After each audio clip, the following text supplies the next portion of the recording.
Ever feel like everyone's watching you? They're not.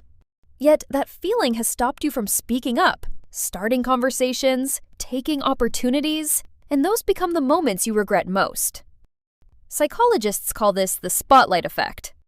But what does it actually feel like? Imagine you're 5 minutes late to class. You open the door.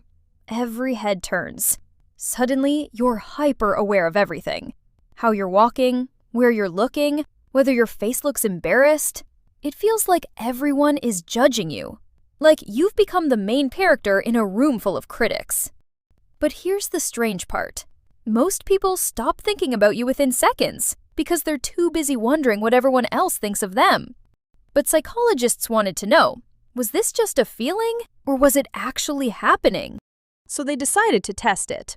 They asked students to wear an embarrassing Barry Manilow t-shirt and walk into a room full of strangers. Afterwards, they asked one simple question. How many people do you think noticed? The students guessed far more people noticed than actually did. Reality? Only about a quarter did. They had almost doubled the amount of attention they thought they were receiving. That's the spotlight effect. Your brain treats you like the main character, while everyone else is too busy being the main character in their own story.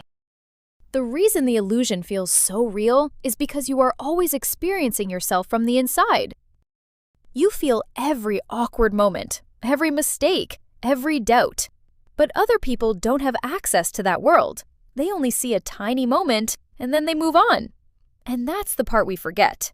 No judgment, no permanent record, no spotlight. Just a moment, and then life continues. But here's the problem. Sometimes that tiny moment is enough to stop us from taking the next one. And this is where the spotlight effect becomes dangerous, because it doesn't just create uncomfortable moments, it creates invisible limits. It convinces you to stay quiet, to wait, to hold back. And the scary part? You don't notice the moments you're losing while they're happening. You only notice them when they're gone. Because your biggest regrets aren't usually the moments you showed up. They're the moments you didn't. The way out isn't caring less. It's realizing the audience is smaller than you imagined. You don't need to eliminate self-consciousness. You just need to see the spotlight for what it really is. The next time you feel that pressure, remember, everyone is carrying their own spotlight.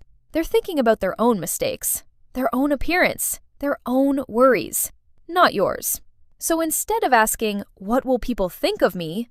try asking, "What would I do if nobody was watching?"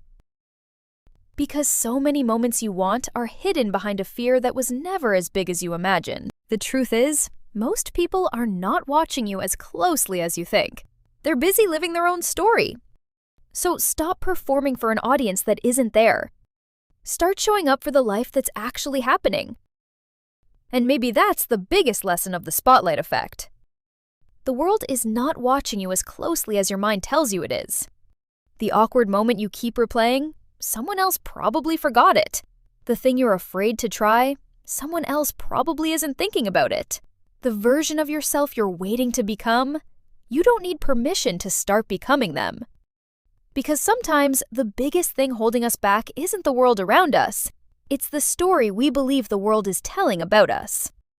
And sometimes, one small idea is enough to change the way you see everything.